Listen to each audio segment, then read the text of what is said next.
你是个重情重义的人啊，我喜欢你的性子。哎，你多大了？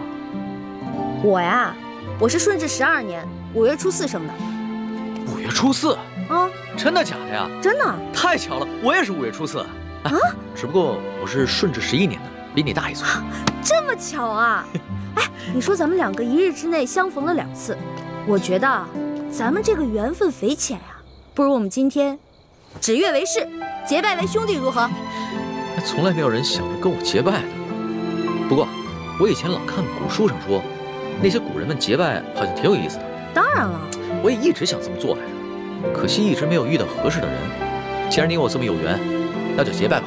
我长你1岁，我做大哥，你是小弟。哎，不行不行，岂不闻古人有云：文道有先后，术业有专攻。咱们既然结拜，就不能以庸俗的年龄论长幼，咱们得看谁的见识广，本事强。刚才你也说了，我的见识广，本事强，所以我是大哥，你是小弟。这也行啊？当然了，如果你觉得不行的话，再来打一架，谁赢了谁是大哥。不打。行，居然还有人想当我的大哥。行，你是大哥，我是小弟，好了吧？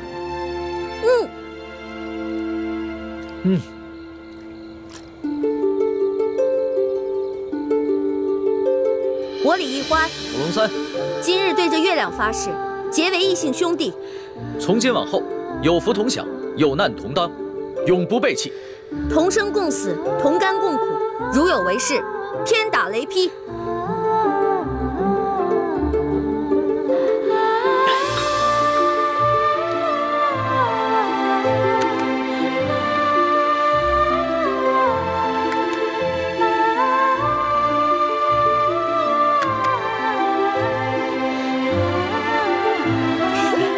大哥请，小弟请。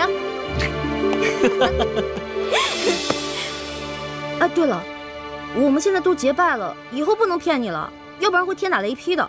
大哥，你说什么呢？你可真是个小白兔！我之前说那个解药说要10两黄金，其实只需要10个铜板。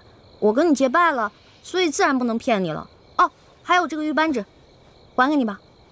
我是刚开始看你那么有钱，所以想顺便敲敲你的竹杠。不过现在咱们都结拜了，我就不能再骗你了，我得讲义气啊。大哥果然是个性情中人。不过我们刚刚对着月亮发誓，要有福同享，有难同当。小弟的东西呢，就是大哥的东西。这个玉扳指啊，大哥你就好好收着吧。这个东西啊，小弟多的是，不必还我了。当真啊？当真。我们刚刚发过誓的，你总不想让小弟被天打雷劈吧？像你这样的小白兔，行走江湖不得被人炖了给烤了吃啊！不过你放心吧，现在有大哥在呢，大哥保护你。行，那日后小弟就多仰仗大哥观察了。放心吧，乖啊！我回来啦！你去哪儿了？猪哥哥，我看看啊，有没有受伤啊？哎呀，猪哥哥，别大惊小怪的了。你看我不是挺好的吗？什么事都没有啊！哎，你知不知道，大家为了找你1宿都没睡，各个据点也都派了人满北京城的找你。樊师妹到现在都没回来。易欢，谢姐姐，你急死我们了！哎呀，对不起嘛，没想到我一夜未归，大家这么兴师动众的。欢妹，你要注意自己的身份。如果你出了事，整个联盟会不惜一切代价去救你。如果因为你牺牲了那么多无辜的性命，你心里过意得去吗？我知道了，猪哥哥，我错了，我下次再也不这样。不过，你们知道我去哪儿了吗？去哪儿了呀？紫禁城。你不是跟我说去庙会了吗？是啊，我是先去的庙会。我去了庙会以后，我还去紫禁城溜达了一圈呢。我不光进去了，你们猜我看到了谁？我碰到了皇上的御前侍卫龙三，我还跟他结拜了呢。啊？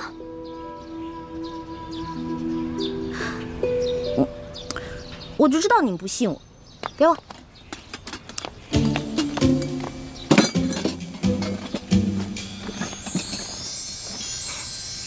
哇，看，没骗你们吧？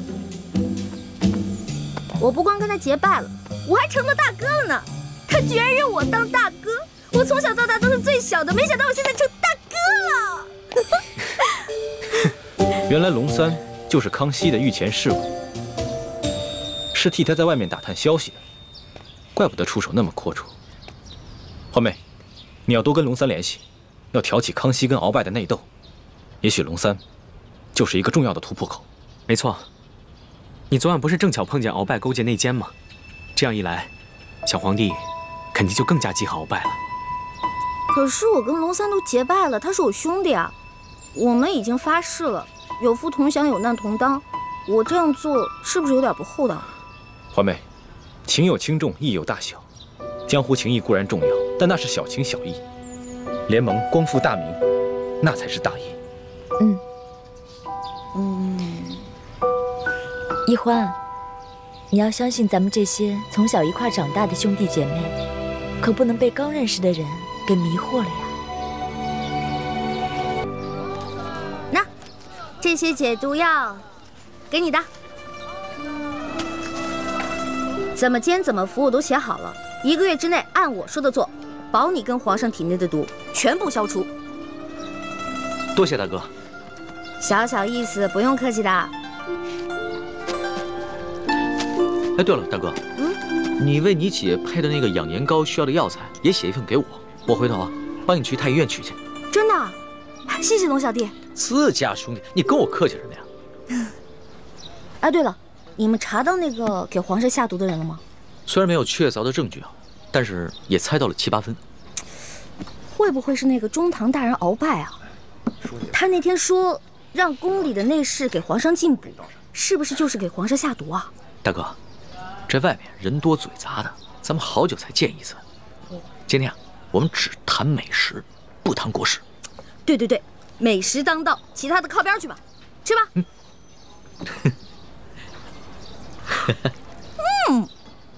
好吃。哎，大哥，我送给你的那把古扇子呢？那把扇子啊，太贵重了，我不敢拿着，所以呢，改明儿我给它当了，兴许能换好多钱呢。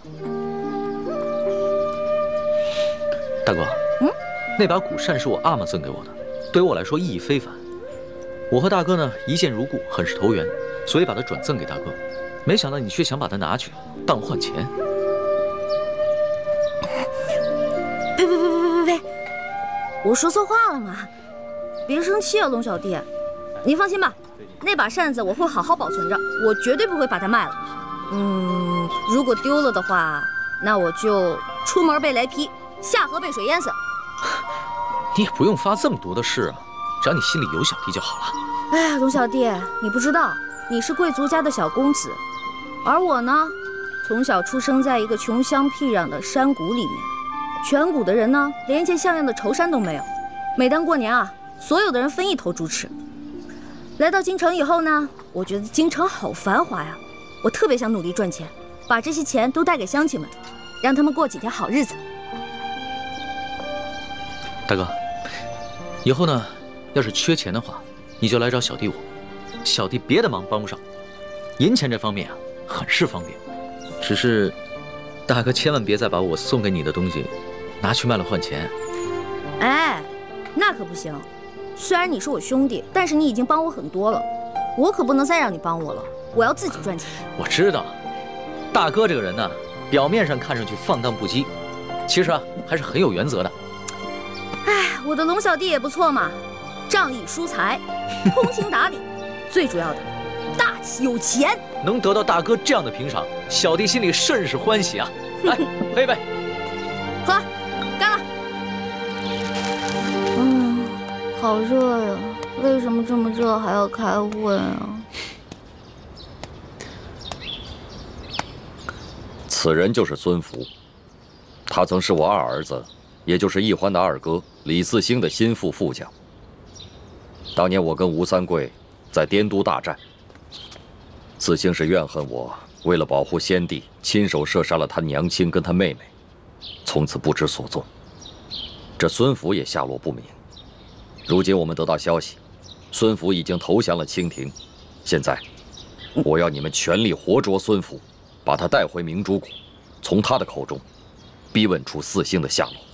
这孙福都投靠了蜻蜓了，那我二哥会不会也投靠蜻蜓了？易欢，不要胡说。你二哥是我的亲儿子，是我一手教养成人，他是宁死也不会投降大清的。他的失踪，要么就是生我的气，要么就是被孙福暗害，为国捐躯了。孙福投降清廷以后，清廷对他很是重用，不仅赐了满姓，还封锁了一切有关他的消息。所以我们调查了这么多年，直到如今才探查到，元州知府阿克塞纳木泰就是当年李嗣兴将军的副将孙福。他为了防止身份暴露，行事非常谨慎，出入都有大批士兵把守。为了保证能够活捉孙福，李易欢，我们必须集体出动，明日便赶往元州。啊，明天就出发？对，等樊师妹执行任务回来，明天一早便出发。能不能过2天再出发呀？这来京城还没几天呢，庙会还没逛够，好多好吃的还没吃呢。龙小弟还跟我说他要请我吃烤鸭呢。爹，晚几天再走行不行？我们去元州不是游山玩水，捉拿孙福关系到查探你二哥4星的下落，必须马上执行，免得夜长梦多。你要是不愿去，那就跟着义父回明珠谷吧。回明珠谷？那我还是跟你们去元州抓什么阿克、什么泰什么的吧。易欢，这次你要把你的玩性全都给我收起来，跟着你的几个师哥师姐，好好的完成任务，知道吗？大师兄，我看这样吧，此次劫人就由咱们4个来完成，让小师妹只负责接应就好了。还是叶哥哥对我好，不像某些人婆婆妈妈唠唠叨叨的，讨厌。你就是嫌我烦，我也得提醒你一句，坐直了。此次行动是我们5个人出师以来第一次集体行动，切莫大大咧咧的，不当一回事。认真点。奴才叩见太皇太后，太皇太后吉祥。嗨，甭这样，哀家都说了多少回了，那些繁文缛节的事啊，就免了。哼，赶紧坐下吧啊！谢太皇太后恩典。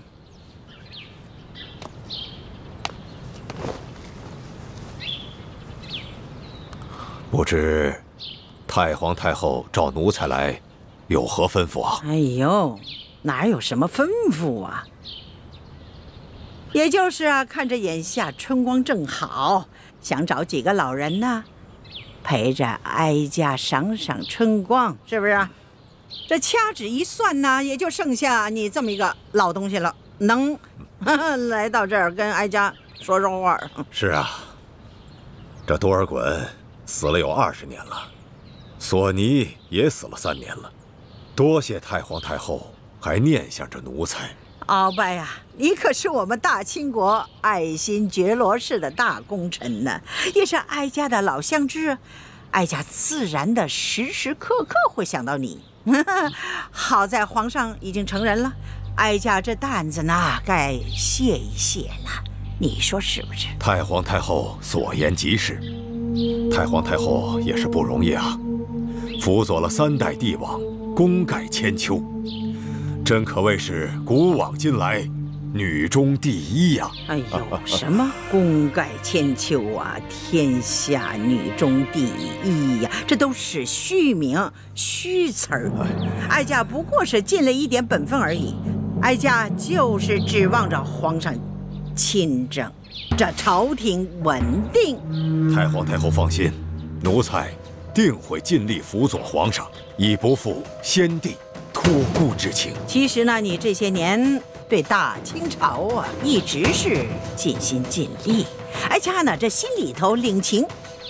这皇上是刚刚亲政啊，哀家虽然老了，但是呢，哀家还是要竭尽全力来保护皇上。谁要是对皇上不敬，哀家就算是拼了老命，也让他不得好死。听见了吗？请您放心，若是有人敢对皇上不利，那我鳌拜绝不会放过他。好，鳌拜，只要有你在，这朝堂上下就不会有人对皇上不敬。你也是3朝元老了，哀家呀，就是相信你有始有终。你哪怕是为自己和为自己的子孙博取一个美名呢，是不是？奴才多谢太皇太后的信任，奴才定当殚精竭虑，以不负太皇太后的期许。你瞧瞧，又来了。瞧瞧前面这一片的荷花啊，怎么着？去瞅瞅去。瞅瞅。得嘞。走着。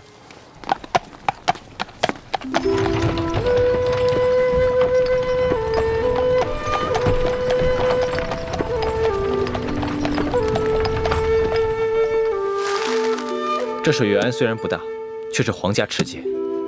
这条河与外河相连，抓住孙福之后，我们连夜从这条水路走。就算他们最后发现知府不见了，全城戒严，我们已经离开元州了。一欢，别玩了，准备好船只，在指定地点接应我们，中途切莫离开。知道啦，啰里吧嗦的。主持，你帮帮我吧。施主，快请起，快请起。主持，我和夫君省亲途经元州，没想到夫君突然染上恶疾，就这么去了。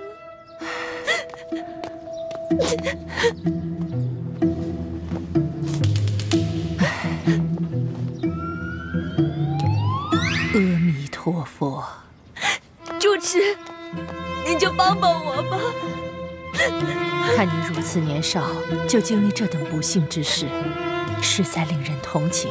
好吧，睥睨就为你的亡夫做场法事，超度亡灵，让他能魂归故里吧。主持，谢谢你，谢谢主持。还有一件事情要请主持帮忙，为了给夫君治病，我身上的银元全都花光了，不能去住客栈了。主持，您就收容我几天吧，带我的家人来把夫君的灵柩带走。到时候我一定会给庵里多捐功德。这水月庵多年来一直深得知府夫人看顾，3天后她要来此上香许愿，到时庵里会谢绝一切香客。若是她看见你们在此，恐怕多有不便呢。主持，我已经给家里发了急报，他们一定会赶过来，一定会在知府大人、知府夫人上香之前把我们接走的。主持，您就帮帮我吧。主持，您就帮帮我吧。主持，我求求你了。快请起，我佛慈悲，睥睨就做主收容你3日吧。快请起。谢谢主持。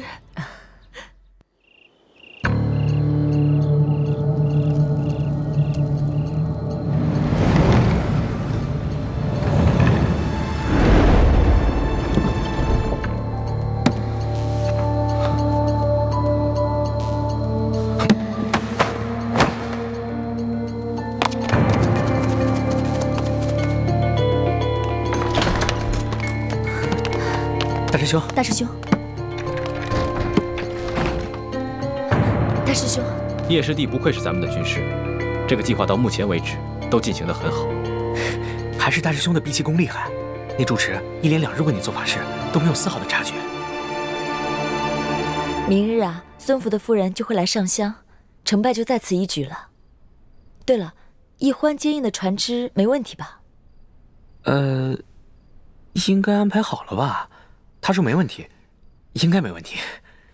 小师妹虽然平时贪玩，但还是分得了轻重的，会安排好的。我亲自带他踩过点，亲自安排好船只，再三嘱咐过他，应该不会出现什么问题。这个臭猪哥哥把我一个人扔在这。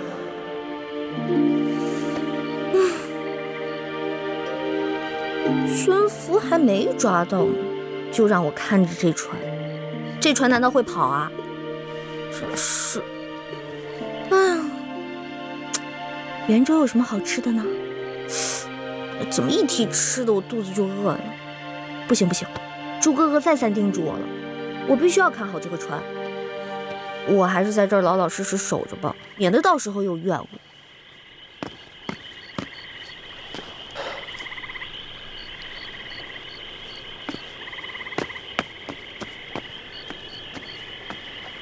船家，船家，啊！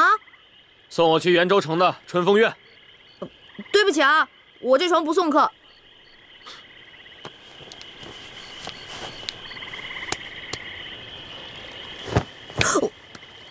哇，好大一锭银子啊！可是猪哥哥吩咐过，千万要守在这里，不能离开。那这个钱我是挣还是不挣呢？现在送不送？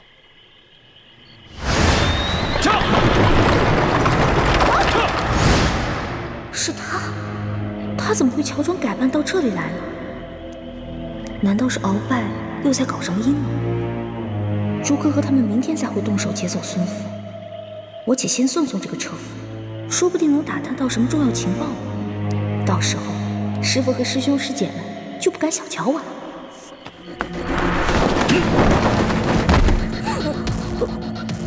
还愣着干嘛？哟，这人的功夫在我之上，我得当心点。客官，您说的春风院在什么地方啊？顺着河一直走，到了你自然就明白了。好嘞。元州城里鼎鼎大名的春风院都不知道，真是没见过世面的乡下小子。里边请，里边请。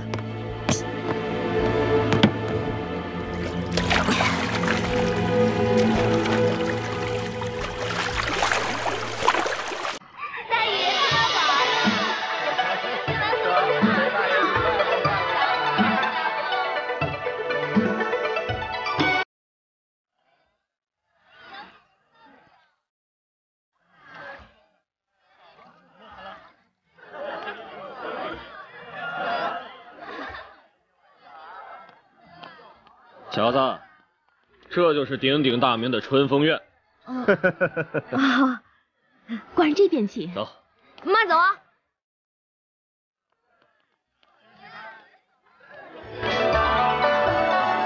原来这就是传说中的妓院啊！京城里有那么多更好更大的妓院，这鳌拜的车夫不会千里迢迢来到元州就是为了嫖妓吧？肯定不是为了嫖妓，我得跟着看看去。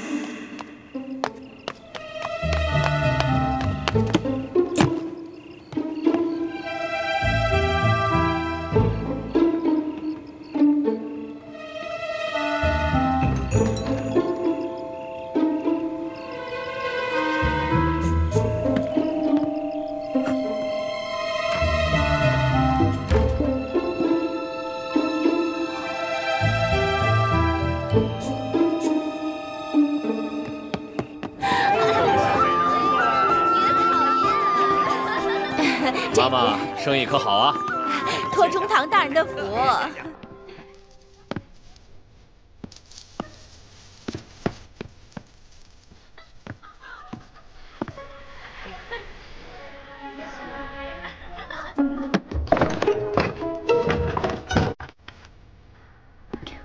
哇，真美啊！这一定是哪个头牌姑娘的房间吧？这么多的东西。这些东西都是银的哎！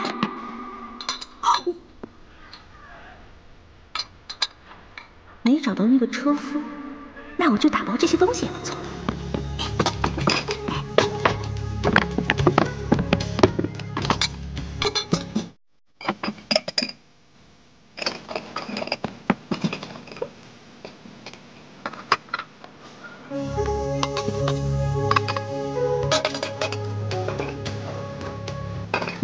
官人请，官人这边请。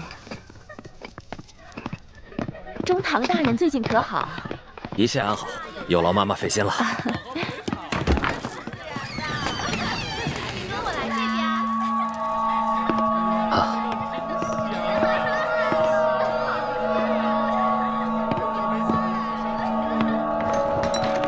官人这边请。好。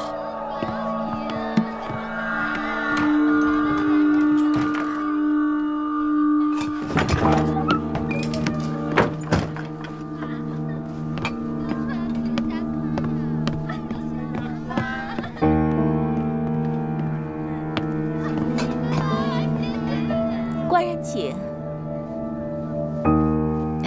妈妈，中堂大人交代您的事情，办得如何呀？哎呀，官人放心，这中堂大人交代的事情，自然是我春风院的头等大事。只不过中堂大人这次挑中的2位美人，虽然长相不错，但是资质却欠佳。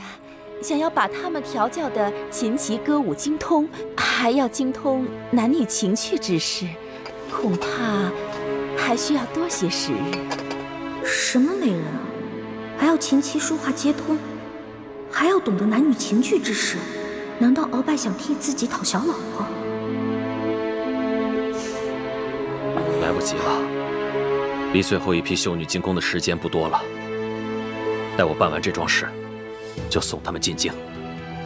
哦，鳌拜不是给自己讨小老婆呀，是在帮康熙那个小皇帝调教小老婆呀。这个鳌拜一边给皇帝下毒，一边给皇帝挑选美女，还真是软硬兼施啊。这地方不能久待，我得赶紧离开，去船上等诸葛和他们。元州知府穆泰大人与我明晚相见，就在你的春风院，还请妈妈提前安排一下。官人放心，奴家一定安排妥当。有劳妈妈了。知府大人，穆泰，不就是我们要绑的孙福吗？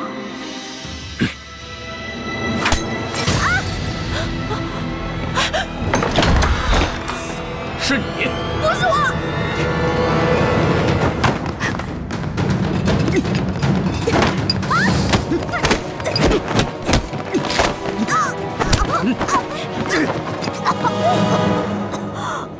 你假扮船夫跟着我，又来偷听，你到底是什么人？饶命！你先松开我！说。我说，这小的就是一个跑船的，我这送客官来这儿，这春风院我也不知道这春风院是哪儿，我这一来才发现，春风院是个妓院，我就想小的我这也没见过什么世面啊，我就进来，但小的穿的这身吧也不是熟客，没什么人招待小的。小的就在这2楼瞎晃悠，这晃悠着，就看见屋里有好多金银酒器，我就想伸手拿几件，结果小的错了，这小的再也不敢了。你只是为了偷东西，没有别的企图？小的糊涂，都是小的一时糊涂，这偷的东西都在这儿呢，你看看，都在这儿。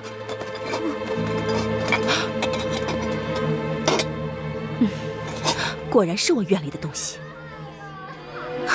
客官，小的真是一时糊涂，偷的这些都给您了。还有，之前客官赏给小的，这一并还给您吧。哎呀，您就饶了小的这一命吧。小的家里还有5旬的老母，还有7旬的祖母呢。您就看在小的这么不容易的份上，您就放了小的吧。要是没什么事的话，小的就先走了啊。客官，您这是干什么呀？我这身上真的什么都给您了，您不信您搜，但您千万别带我去见官啊！带你个小毛贼去见官，我没那个闲心。不过，你一个小跑船的，居然会武功？我这跑船的平时跟我这帮船帮兄弟都会练点，但我这3脚猫的功夫，这不一碰见您这武林高手，我不就不堪一击了吗？妈妈怎么看呢？一个穷跑船的，教训一顿就放了？他可不是什么穷跑船的穷小子，这丫头鬼着呢。丫头？哼，您没看出来呀？这是个姑娘，还是个厨呢，敢来我春风院偷东西，你胆够肥的呀！来人，把这女贼给我抓起来！走！干什么呀？进去！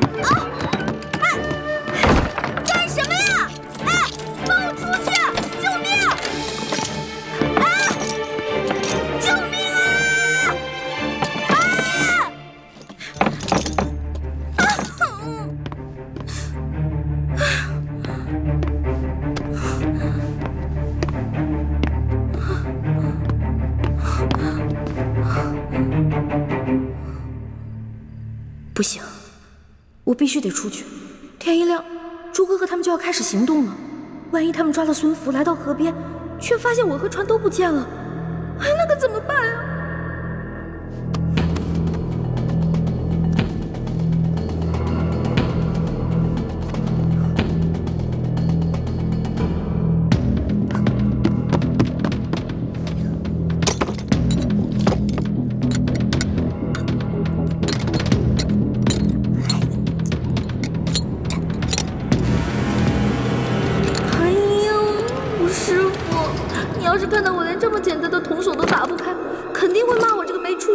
给您丢脸了吧？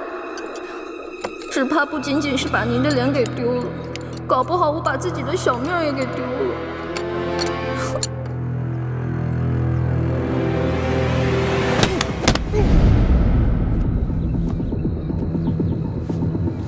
叶师弟，想在这么短的时间内易容成他们的样子，还真是有点困难。哎呀，你放心吧，我想孙福那个鳖孙。 也不会对手下的人个个都那么熟悉吧？8分像的话，还没问题。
能不能生儿子，那都是命，不能强求。说的倒是轻巧。老爷要是不喜欢儿子，为什么3年之间纳了3房妾室？夫人何必在意？那他们不也都生的是女儿吗？要是那几个小狐狸精比我先生出儿子，那我该怎么办？夫人，菩萨面前不能口出恶言呐。哎，罪过罪过。阿弥陀佛，阿弥陀佛。夫人，请给菩萨上香。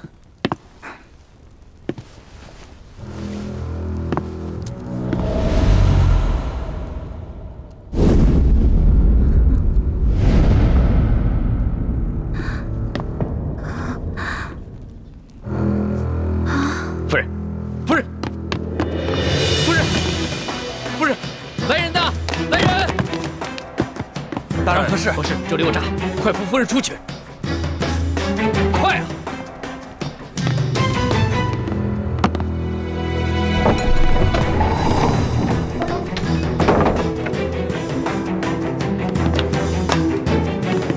你们要干什么？不干什么，不过想请知府大人跟我们走一趟，或者我们应该称呼您孙福孙将军。你们是什么人？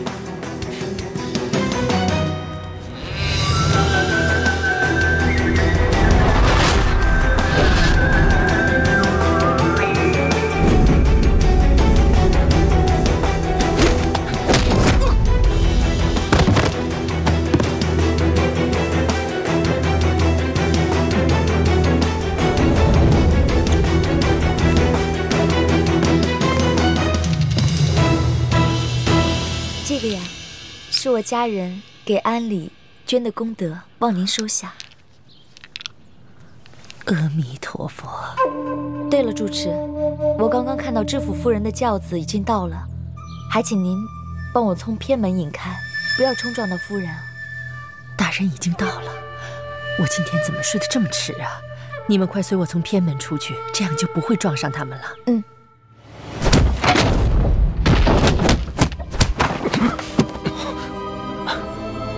这是什么地方？你们是什么人？你没资格提问，先回答我们几个问题。什么问题？李嗣兴将军现在何处？是死是活？我不认识什么李嗣兴将军，我不知道你在说什么。再敢说半个不字，我要你的命！我真的不知道你们在说什么。孙福，你以为你改了个满族名字阿克塞纳穆泰，我们就认不出你了吗？我真的不是知府大人，我只是他的替身。替身？如果真的孙福去了，那默笙和倩影不就危险了？大人，怎么样？他们两个有消息了吗？父亲都找过了，没有发现他们两个人，可能是偷懒去了。不对，这里面一定有蹊跷。其他人收好了，跟我进去。放肆！佛门清修之地，岂容你们在这儿胡闹？退下！大人，小的们不是担心您和夫人的安全吗？我这不是好好的吗？有什么好担心的？备轿。是。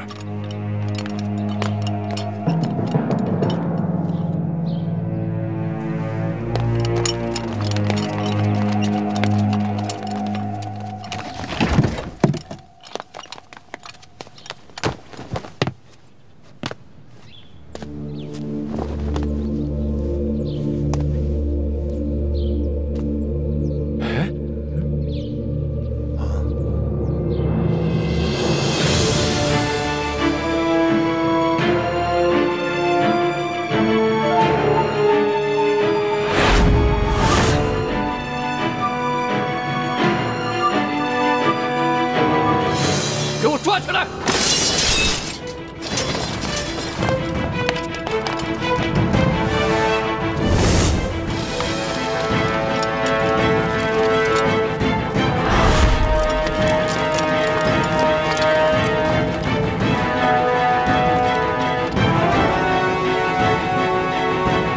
就凭你们几个，还想要本官的性命？你们是什么人？我夫人现在何处？如果老实交代的话，本官或许可以放你们一条生路；如若不然，哈哈哈！弓箭手，慢着！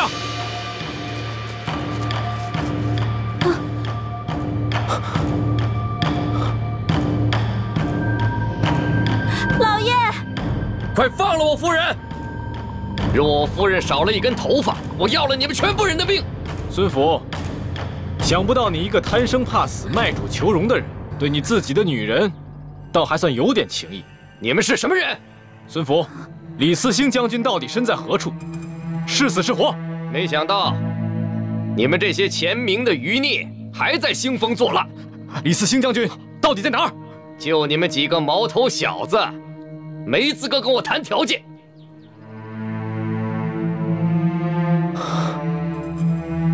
你让你的弓箭手退下，放了我的朋友，我就放了你的夫人。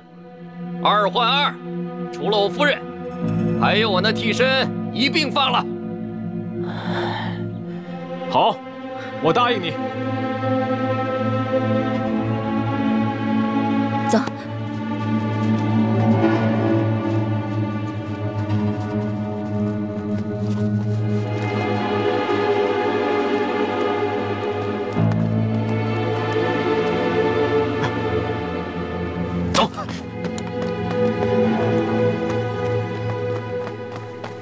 弓箭手，言而无信，卑鄙！那些遗老遗臣们没有教过你们吗？现在没有什么君子了，只有成者亡，败者寇。给我放箭，一个都不能放过！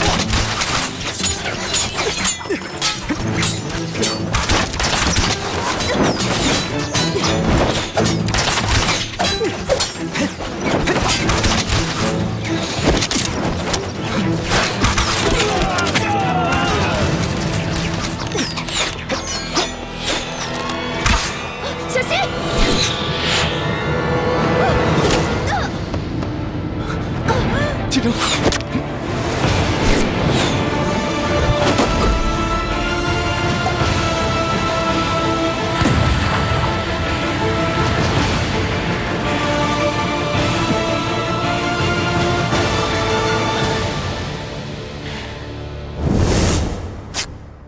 剑上喂了毒，必须马上把它吸出来，否则会危及性命。忍着点。不，大师兄，万一你唇舌间有伤口，也会中毒的。你是大明的太子，身份尊贵，不能让你为我冒险。还是让他们去找解药吧。别说了。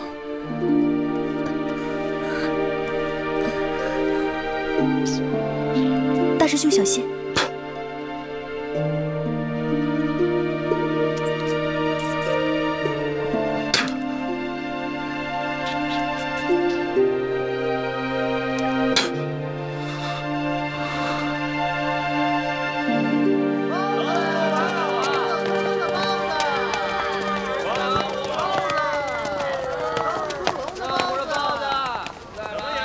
你们就在这儿候着吧，我上去等人。这。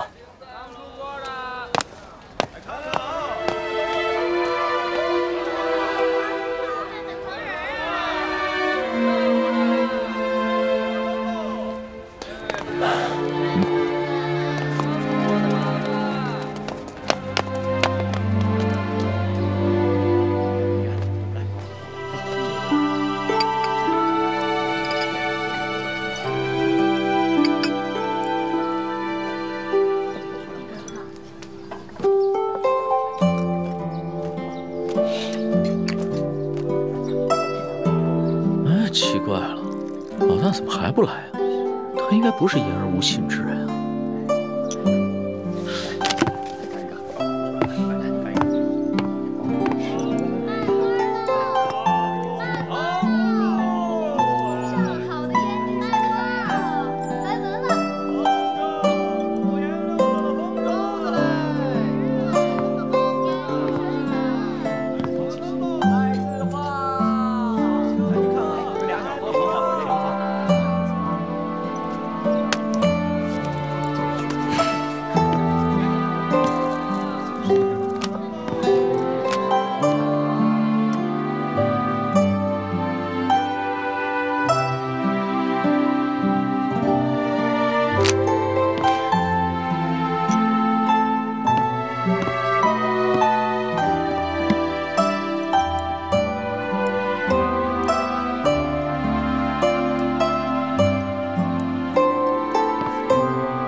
开了1天锁了，我这手指头都快磨破了。天灵灵，地灵灵，观世音菩萨、如来佛祖、菩提老祖，你们都显显灵啊！快点让我把这把锁打开呀！终于打开了！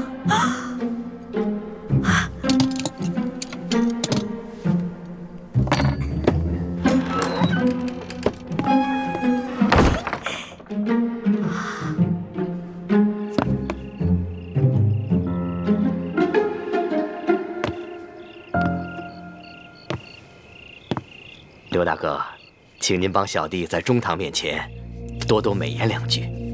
小弟早已跟钱明余孽划清界限，一心忠于大清，忠于中堂大人。钱明余孽呢，居然暗中派人来刺杀你，足以见得你早已和钱明余孽势不两立。是。那在下就回京复命。好，先告辞了。告辞。告辞。就。哦，难道这个一脸油菜相的人就是孙福？可他现在不是应该被朱哥哥他们绑了吗？难道朱哥哥他们失手了？知府大人，您可许久未来我这春风院了，姑娘们可都惦记着大人呢。妈妈帮我找一个厨。这怎么不舍得呀？哎呀，不是。妈妈，你可别忘了，这县官不如县管，这春风院毕竟还属于我的地界呢。好吧，不过这丫头她性子野，我得先找她说道说道，以免冲撞了大人。快带我去看看呐！好，这老鸨说的性子野的姑娘不是我吧？那我得赶紧离开。不对，既然猪哥哥他们已经失手了，那我是不是应该利用这个机会来将功补过呢？对，我得回去。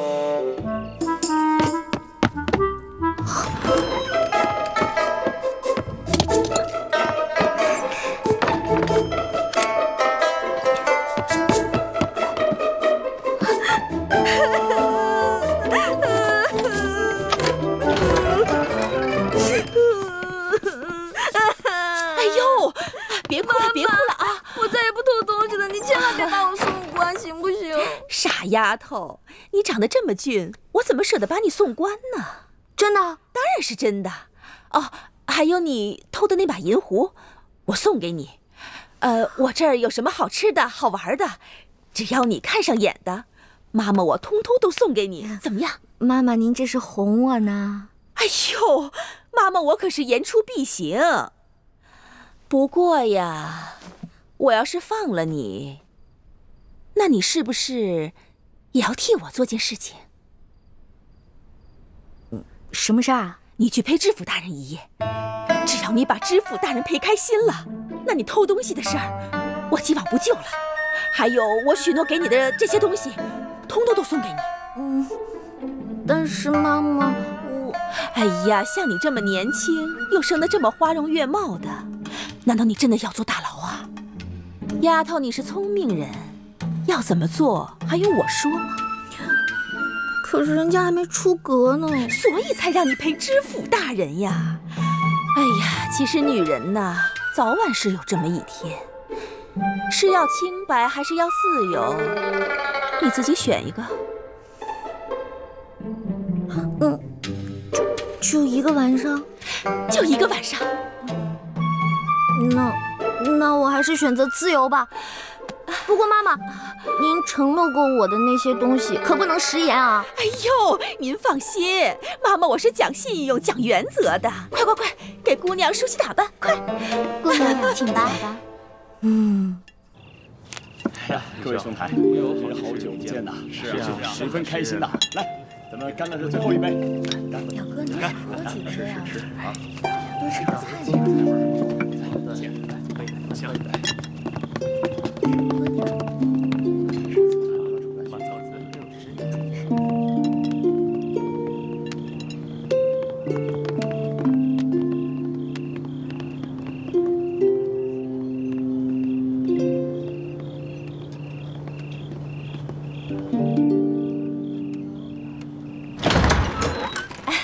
大人请。好。快，见过大人。知府大人。你怎么知道我的？是妈妈说的，说您是知府大人，让我好好伺候您。哦，这个，哎呦，果然是个厨啊！啊，走吧，好好伺候啊。不错。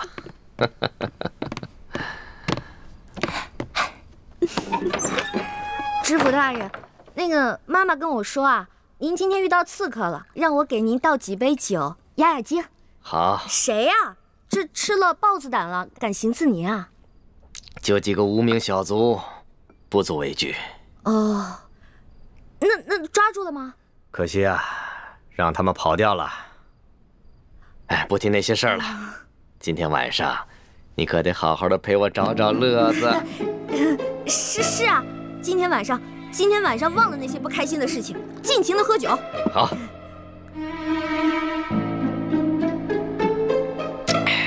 不过这酒怎么跟我往常喝的不大一样啊？嗨，这个酒是我专门为了让大人您压惊准备的酒啊，您觉得怎么样啊？香，就和美人身上的味道一样香。哎，大人，咱俩玩骰子吧。好，来，我先来。好，你先来。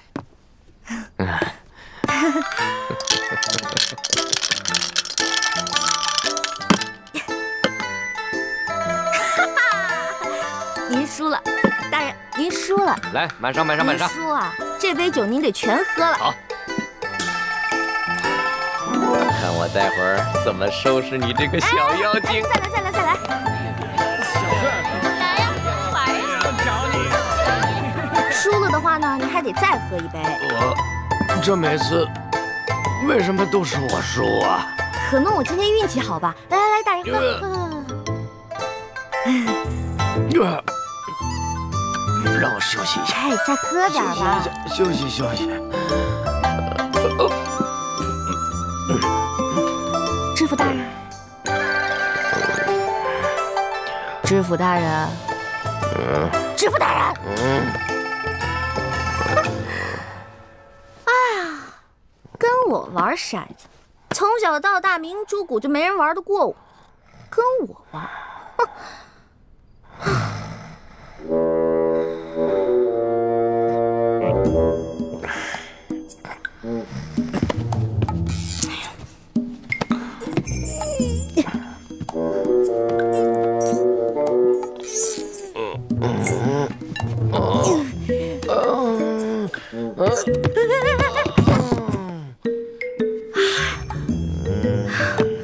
天哪，这人跟个死猪似的，怎么抬啊？不行，外面都是他的侍卫兵，怎么办啊？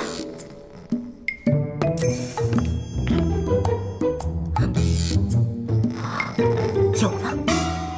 袁州城大大小小的饭店、酒楼、客栈都找遍了，易欢到底去哪儿了？一开始我还怪他没有在河边接应我们，现在我只希望他平平安安就好。哎，你们看，是易欢的暗号。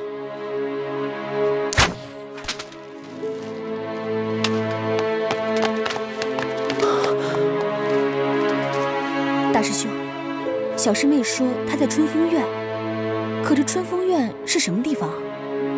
春风院听着像是妓院的名字，可是欢妹怎么会在妓院呢？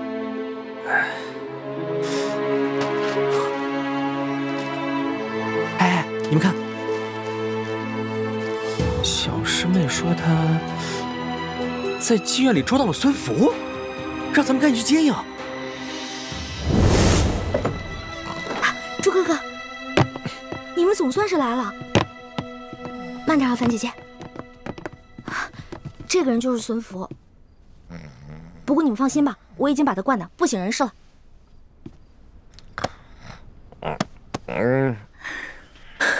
果然是他，这个老狐狸。欢妹，你怎么穿成这样？哎呦，我这是迫不得已嘛。朱哥哥，你就别生气了。我能不生气吗？若不是你擅自行动，划走了接应的船，我们怎么会落入孙福的包围圈？倾城为了救我，还受了重伤。徐姐姐怎么了？严重吗？已经服下解药，没什么大碍了。只需要运功几个时辰，就能排出余毒。事情败露以后，孙福下令全城搜捕我们不能回原来的客栈。还好叶师弟计划周密，事先准备了一处民居，让我们暂时有了安身避祸之处。倾城也有地方可以养伤。大师兄，其实这次任务行动失败，也不能全怪小师妹没在指定的地点接应我们，主要还是这个老东西太老奸巨猾了，而且咱们过于轻敌了，对吧？算了，你能抓到孙福，也算是将功折罪了。只是现在外面到处都是孙福的人，我们要想一个办法，把孙福给运出去。我知道，老办法。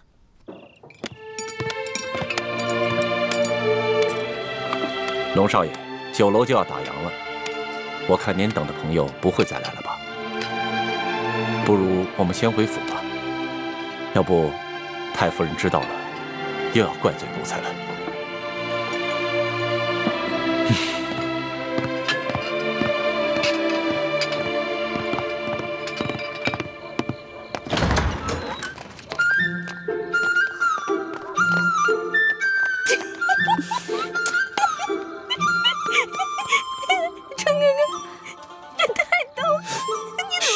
别闹了，办正事。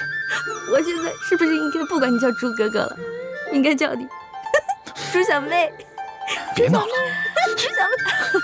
走了。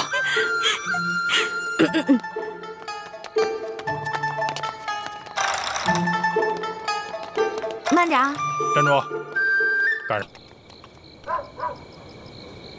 啊，这王妈妈得了重疾，樊小妹跟朱小妹打算带王妈妈出去看病。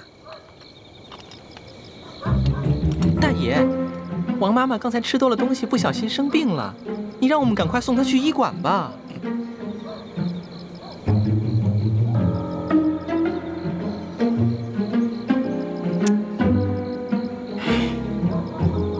走。好了，快走吧。谢谢你啊。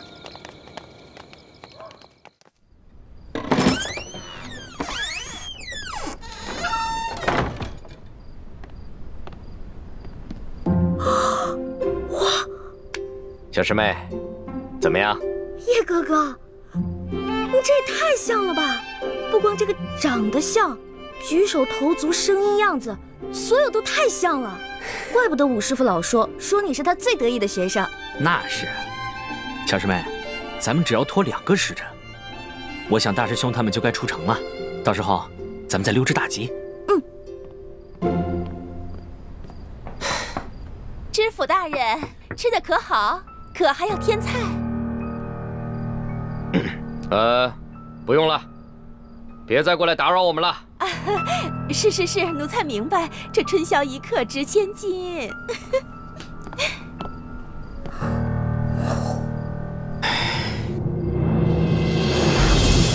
哇，哦，这面具戴着太难受了。叶哥哥，咱俩一块吃点吧，要不然这么多菜白白浪费了。你吃吧，我看着你吃就好了。小师妹，我还从来没见过你这副打扮呢，真漂亮。这件衣服啊，我穿上都别扭死了，多难看呀！你还觉得好看？可是只有一件，不穿也不行。哎，我刚刚穿了孙福换下来的衣服，你要是不嫌弃的话，穿我的吧。那哪行啊？咱们只有2个时辰，就得穿着这身打扮出去。你得扮成孙福，大摇大摆的带我出去呢。这换了衣服，咱们怎么出去啊？哎，你放心，一会儿呢，不管发生什么意外情况，我都一定会保你安全的。叶哥哥，你对我真好。从小到大，无论我做错什么，师傅骂我，哪怕朱哥哥也会对我凶，可是你永远都是向着我的。真的啊？哎，那你觉得我跟大师兄，你更喜欢哪个？这个嘛，我倒从来没想过。朱哥哥虽然对我很凶，但是我知道他很多时候也是为了我好的。在我心里，你们2个都是我哥哥，没有区别的。哦，哎呀，能在你心里跟大师兄一样的地位，我就已经很知足了。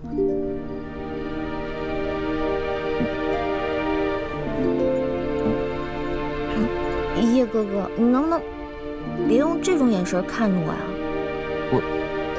我什么眼神啊？我感觉你的眼神有一点点伤感，这样看着我特别不自在。小师妹，你还能看出我眼神有些伤感，我很知足了。哎，对了，今天晚上咱俩的谈话，千万不要对别人说啊，尤其不能跟大师兄说。为什么呀？从小到大，咱们5个不都是无话不说的好朋友吗？哎呦，我的好欢妹啊，你还真是一个情窦未开的小姑娘啊！在大师兄眼里呢，你是他未婚妻；在明之谷所有人眼里，你是大明未来的太子妃。所以，我刚刚其实对你说的那番话，已经是大逆不道了。所以，这只能是你我之间的小秘密，千万不能告诉别人，知道了吗？叶哥哥，既然你也觉得说那些话不好，那以后你就别说了，因为我听了也挺不自在的。好，以前我没说过，以后我也不会再说，行了吧？